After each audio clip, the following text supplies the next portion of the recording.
Then rode Geraint, a little spleenful yet, across the bridge that spanned the dry ravine. There, musing, sat the hoary-headed earl, his dress a suit of frayed magnificence, once fit for feasts of ceremony, and said, "Whither, fair son?" To whom Geraint replied, "O friend, I seek a harbourage for the night." Then Aeneal, enter therefore, and partake the slender entertainment of a house once rich, now poor, but ever open-doored. "Thanks, venerable friend," replied Geraint, "so that ye do not serve me sparrow-hawks for supper. I will enter, I will eat with all the passion of a 12 hours' fast." Then sighed and smiled the hoary-headed earl, and answered, "Graver cause than yours is mine to curse this hedgerow thief, the sparrow-hawk. But go in, for save yourself desire it. We will not touch upon him even in jest." Then rode Geraint into the castle court, his charger trampling many a prickly star of spouted thistle on the broken stone. He looked and saw that all was ruinous. Here stood a shattered archway plumed with fern, and here had fallen a great part of a tower, whole, like a crag that tumbles from the cliff, and like a crag was gay with wilding flowers, and high above a piece of turret stair, worn by the feet that now were silent, wound bare to the sun, a monstrous ivy stems clasped the grey walls with hairy fibred arms, and sucked the joining of the stones, and looked a knot beneath of snakes aloft a grove.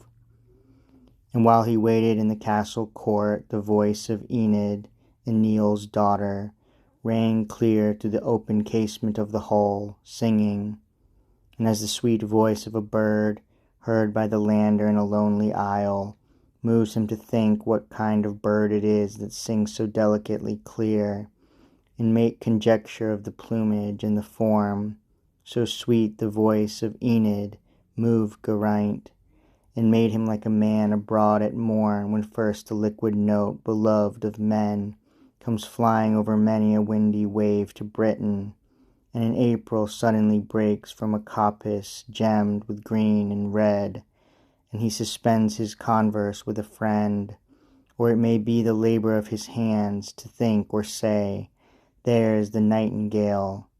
So fared it with Geraint, who thought and said, "Here, by God's grace, is the one voice for me."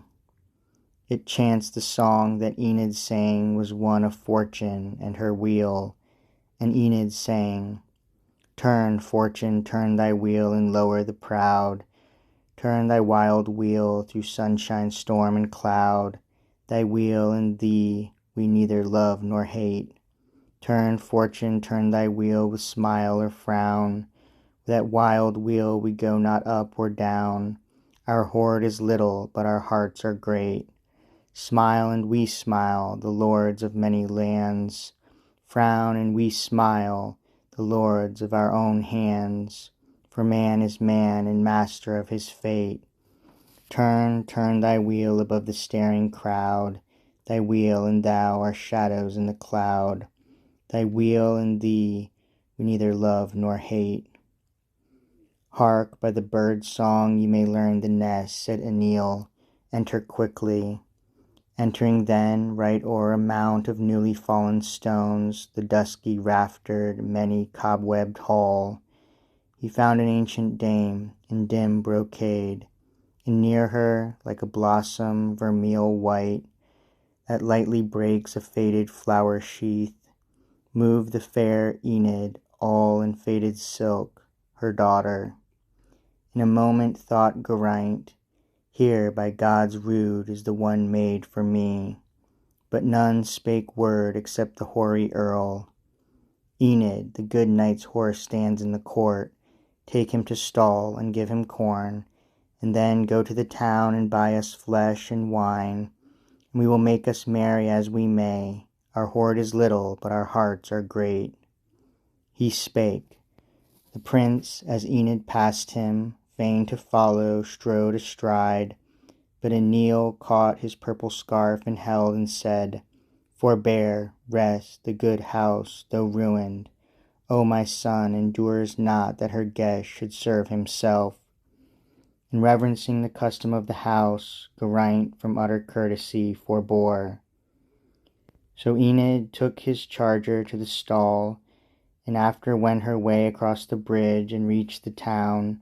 And while the prince and earl yet spoke together, came again with one, a youth, that following with a costrel bore the means of goodly welcome, flesh and wine. And Enid brought sweet cakes to make them cheer, and in her veil enfolded manchet bread. And then, because their hall must also serve for kitchen, boiled the flesh and spread the board, and stood behind, and waited on the three.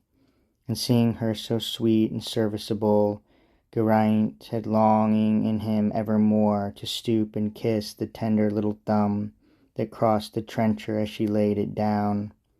But after all had eaten, then Geraint, for now the wine made summer in his veins, let his eye roving in following or rest on Enid at her lowly handmaid work, now here, now there, about the dusky hall. Then suddenly addressed the hoary earl. Fair host and earl, I pray your courtesy, this sparrow hawk, what is he? Tell me of him, his name. But no, good faith, I will not have it. For if he be the knight whom late I saw ride into that new fortress by your town, white from the mason's hand, then have I sworn from his own lips to have it. I am Geraint of Devon.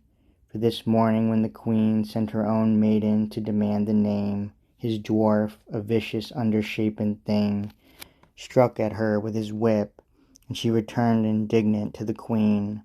And then I swore that I would track this caitiff to his hold, and fight and break his pride, and have it of him. And all unarmed I rode, and thought to find arms in your town, where all the men are mad. They take the rustic murmur of their borg for the great wave that echoes round the world.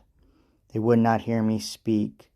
But if ye know where I can light on arms, or if yourself should have them, tell me, seeing I have sworn that I will break his pride and learn his name, avenging this great insult done the queen.